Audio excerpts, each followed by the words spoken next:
Darkcast Network, indie pods with a dark side.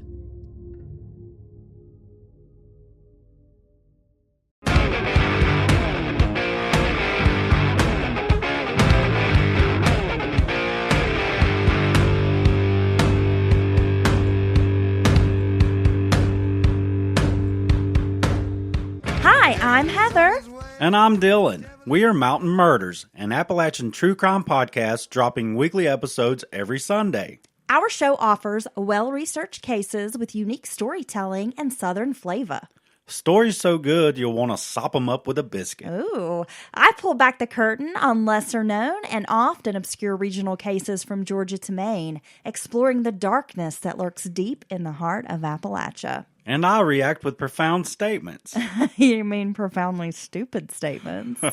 Something like that. We're not your stereotypical hillbillies. But we do like moonshine. It'll tickle your innards. Join us every Wednesday for Mountain Murders Offbeat. Offbeat is a mini episode covering a variety of topics from true crime to conspiracy theories, the paranormal, and Appalachian-centric subjects. Find Mountain Murders anywhere you download podcasts. Hit subscribe today to catch up on our latest episodes or binge our catalog.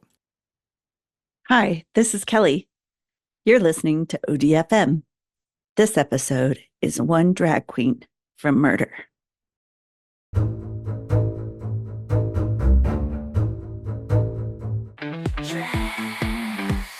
Drag queens, Vogue, Vogue. Get girl. Queens and kings get on the floor and slay. Vogue, Vogue. So yes, I'm going solo today. Jenna is on hiatus for a while, so you're going to have to listen to the lonesome old me, but hopefully we can make it a little exciting for you. As you see in the background behind me, if you're watching on YouTube, we're in a quite luxurious, fanciful stage area, and that has to do with the story. So welcome, crime junkies, fabulous listeners, and curious queens, to One Drag Queen from Murder. We are going to explore the dark, the glittery, and the utterly fabulous world of crime and intrigue. Today, we're taking you to the vibrant life of one legendary drag queen, Dorian Corey, and a ghastly secret she kept in her closet. Yep, I'm talking about a literal mummy. Literal mummy. But before we get into that, a quick note. This episode contains discussions about transphobia, homophobia, and some graphic content. You've been warned. If that's too much for you right now, go get yourself a snack, settle in, and come back when you're ready. For everyone else, buckle up, because this story takes place through drag balls, the AIDS epidemic, murder, and a decades-old mystery wrapped tighter than a sequined closet.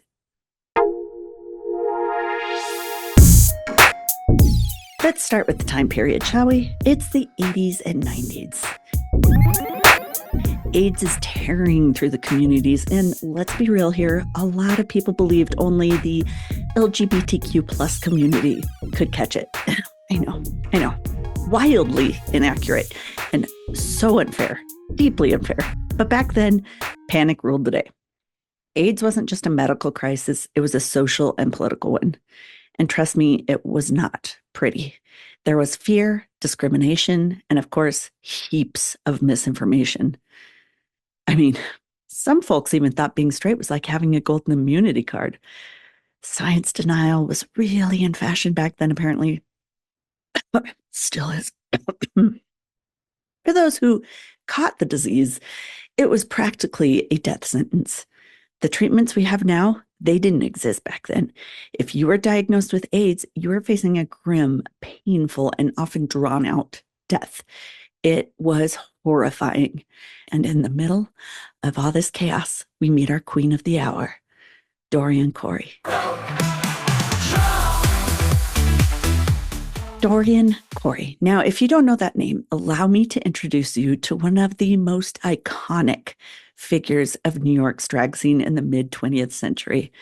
Dorian wasn't just a performer. She was the performer. Born biologically male, but identifying as a female, Dorian lived her life with style, grace, and enough wit to cut anyone to shreds if they crossed her. I like her already. Imagine her as the ultimate mother of drag.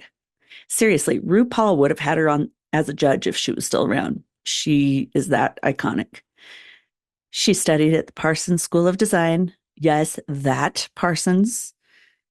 Yeah, Tim, we're talking about you, where fashion legends like Marc Jacobs and Donna Karan also studied. This wasn't some casual hobby for her. Dorian was a designer with snaps. She sewed elaborate costumes, not just for herself, but for others in the ballroom scene. So this is how she made her money. And let's talk about that ballroom scene, because it's more than just glitter and dance. This was a full-blown cultural phenomenon that shaped and saved lives. Literally saved lives. It began in Harlem in the 1950s, a place where queer people, often rejected by their own families, could create new ones. Enter the houses, each ruled by a house mother, like Dorian's House of Corey. Honestly, can we get this reality show up in there already? I mean, the House of Corey. How freaking amazing would that be? Someone make this happen. Now, bring her back from the dead. These balls were competitions for sure. But more than that, they were family. The categories ranged from realness, how convincingly you could pass as cisgender or straight, to face, because bone structure does matter, and of course the iconic Vogue. Yes! That very same Vogue Madonna made famous in her hit song was born in the very drag balls. Dorian mentored young queens and was fiercely protective of her children, as she referred to them.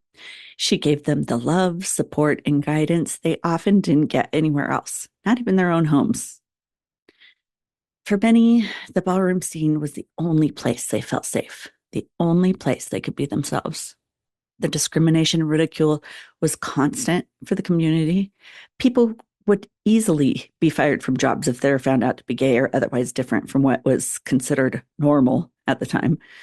Living in the shadows and having to hide was a constant for the community. I mean, think about it for a minute. Having to hide who you are everywhere else, but finding your home on that runway amongst all the glamorous queens and kings. Freaking fabulous. Dorian herself, she appeared in a documentary that was seen as cutting edge at the time. It was called The Queen. It was released in 1968. It showed a night in the life of drag queen contestants as they competed in a beauty pageant in New York City. Famous supporters like Andy Warhol and Edie Sedgwick were seen amongst the crowd. So this wasn't small beans. This was getting famous. Ladies and gentlemen, there can only be one queen. But this wasn't just about feathers and fabulousness. Let's not forget that Dorian lived through the peak of the AIDS epidemic, one of the most terrifying and misunderstood public health crises in history. By the time she was diagnosed, AIDS treatments had come a long way from the hopeless original days. In the 90s, AZT cocktails could slow the disease's progression, but they weren't enough to save everyone. Certainly not Dorian. She passed away in 1993 at the age of 56, leaving behind a legacy of beauty, courage, and mentorship. But before we get too deep into this mystery closet of Dorian's, let's take a quick detour.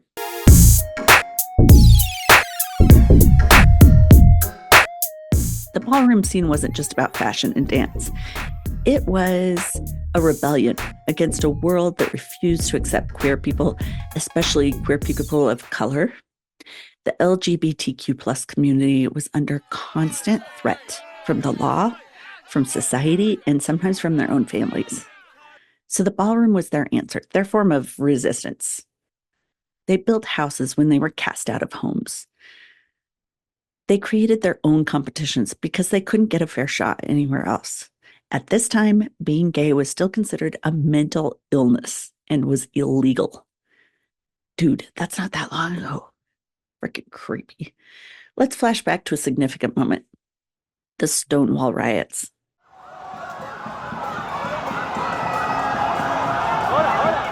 So it's June 28th of 1969. Members of the NYPD's so-called Public Morals Division, come on, I mean, talk about ironic. They raid the Stonewall Inn, a gay bar in Greenwich Village. But this time, the patrons aren't going quietly. They've had this over and over and over again, and they are sick and tired of being trod upon. They decide to fight back. And over the course of the next few nights, the riots grew, sparking the beginning of the LGBTQ plus rights movement in the U.S. So now it's important to understand that Dorian wasn't directly involved in Stonewall. She was part of a different wave of activism. But as a Black trans woman living in New York, she knew all too well the struggles faced by the queer community.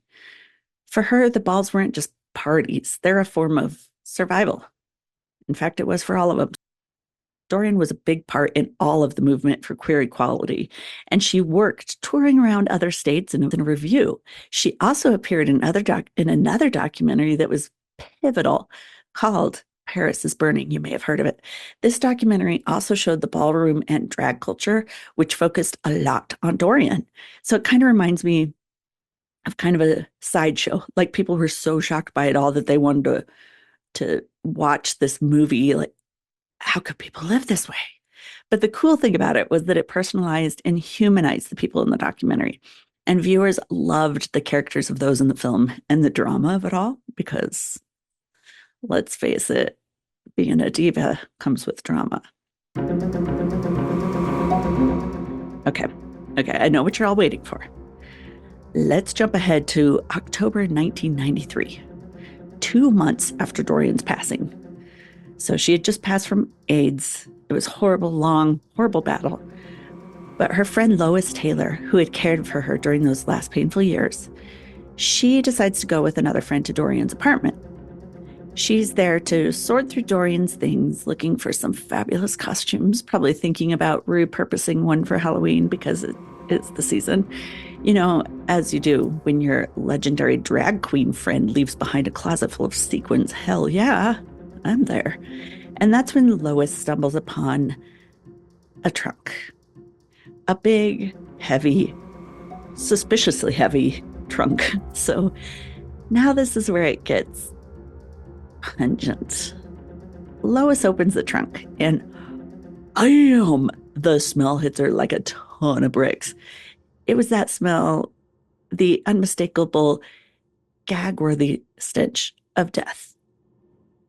Lois, being the sensible queen she was, didn't stick around to investigate further. She called the cops. Smart move. I don't know if, I would have done that, especially if it's that stanky. Anyway, the police arrive, probably used to this sort of thing. I mean, remember, this is early 90s Harlem, a time when the crack epidemic and sky-high murder rates were part of daily life. Like, it sucked. So the cops get there. They take one whiff, and they know exactly what they're dealing with. It's the scent of human remains, and not fresh ones either. We're talking decades old here. This is not new. So they start peeling back layers of this package that had been sewn closed in a way to prevent air from entering. Is there an amazing seamstress we might know of in this story? Someone maybe who went to Parsons? I don't know. First, when they're unwrapping this, there's the fabric. And then there's Naga hide, that fake leather stuff you see on cheap couches. No hate from me, though. I have a chair made with it, or pleather. I don't know if they're the same thing, but it's fake. Underneath that is plastic. And then after all that, a mummified body curled up in a fetal position. The body had been so heavily dusted with baking soda to help contain the smell that it helped to preserve the body. So the skin now, it's a ghastly mix of purple and yellow. There's a bullet hole in the head, and the body's wearing a pair of old tattered boxers. Oh, and let's not forget the beer can poles found alongside the body. So these are old school ones that were used back in the 1960s. Mind you, it's 1993 here. Anyway, pull tabs, they were first manufactured on beverage cans, especially beer cans in the early 1960s. These tabs that were found with the body were bigger than we have today, and they're designed to be pulled off to open the can, unlike today's tabs, which generally, stay attached to the cans. So this design of these pull tags showed investigators that the timeline that these had been removed from the cans was from the 1960s to early 70s. So imagine being the cop having to write that report. You get there, you go to this apartment, you have to write down mummified body found in drag queen's closet wrapped in naga hide and plastic, probably there for over 20 years. So not your average day on the job, but it's Harlem. They see a lot of death. Probably not this old of death. So, who was this mystery mummy? After some forensic sleuthing, the police managed to identify the body. The body had been so well preserved that it had hardly rotted, which was shocking. So, baking soda does a lot more than we think it does. So, they remove the body's fingers, all 10 of them, separately. And they put them into 10 separate specimen bottles.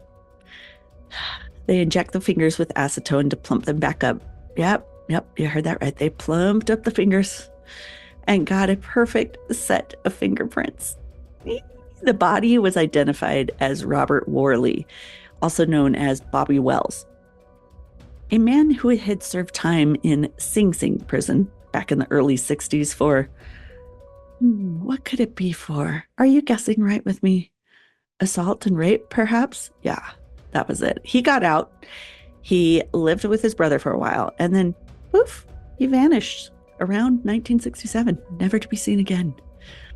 Now, that means that this body had been chilling in Dorian's closet since the late 60s or early 70s, which begs the question, what the fuck happened?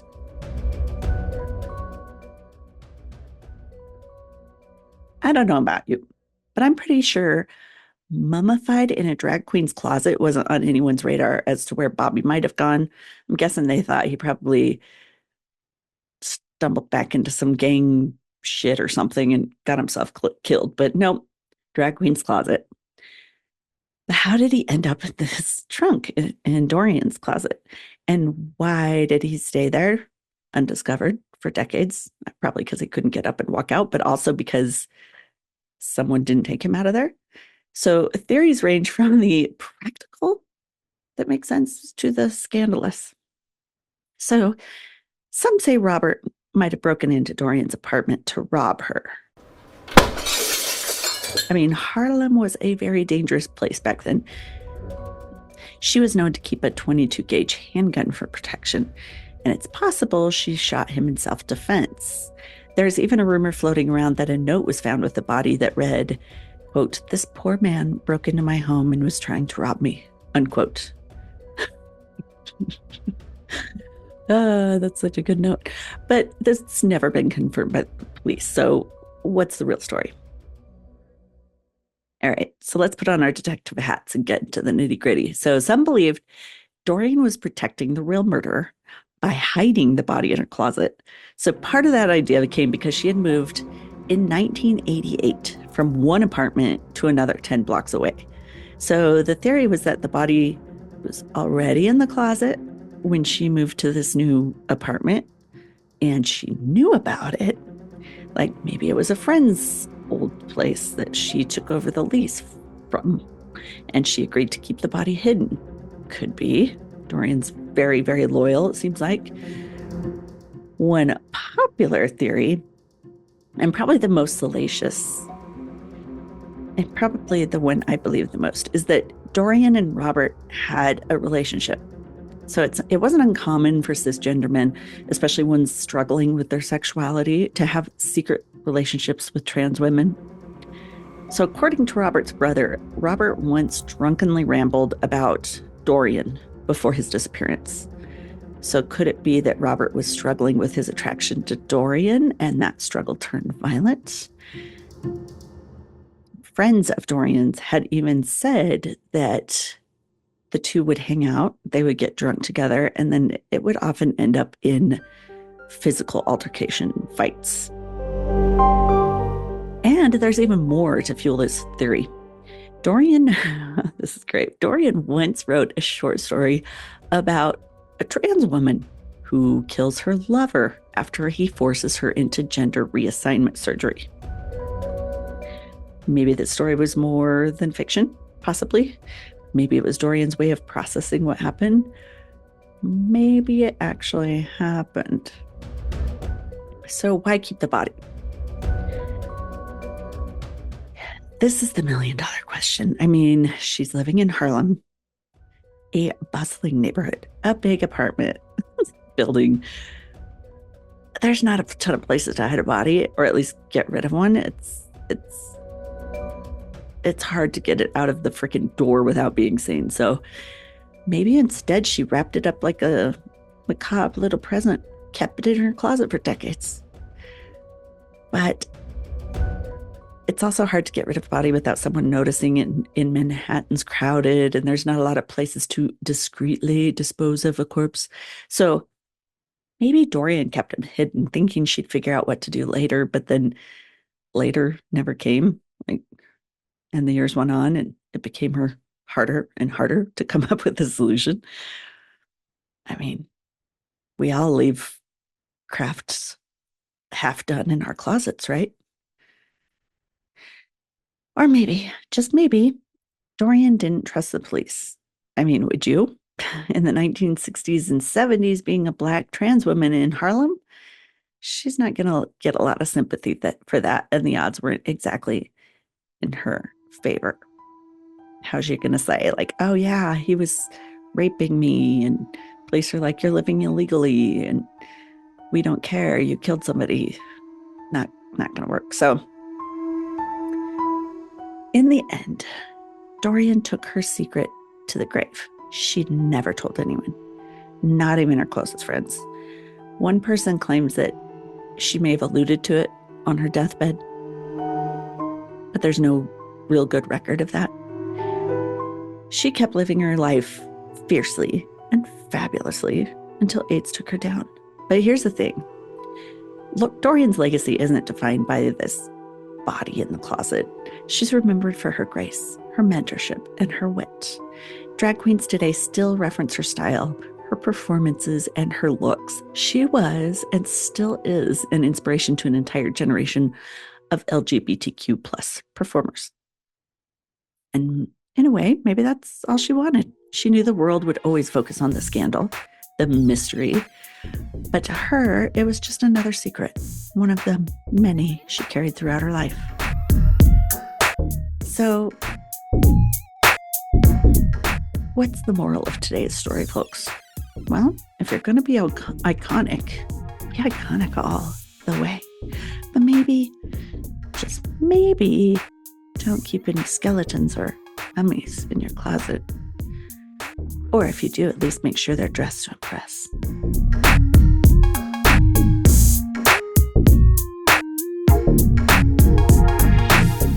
There was also a lot of hatred for Robert Worley. His family never looked for him. His friends never looked for him. People thought it was better if he was gone. It was a relief. He wasn't seen as a really great guy. Robert's remains were buried in November of 1993 in Potter's Field near the Bronx, where people go who are unclaimed, indigent, or unknown. So nobody came forward to look for him. Dorian's ashes were spread off City Island with love and remembrance.